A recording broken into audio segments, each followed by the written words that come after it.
Today we'll talk about how can you disable this sign or know how you can do that on your Clubhouse app. We're going to figure out the solution or know how you can do that on your app.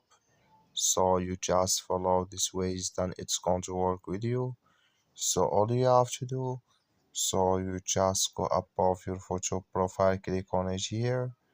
When you just click on photo profile, it's going to take you to this list here. So then all you have to do, so you just click here on settings, you just click on it here, then it's going to take you to this list here.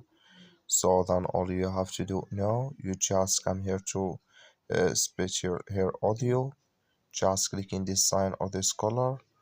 Like you see color, it's gone. That's means Spatial audio disable with us now. That's all you have to do. That's all. Thank you for watching. Don't forget to support us by liking and subscribe.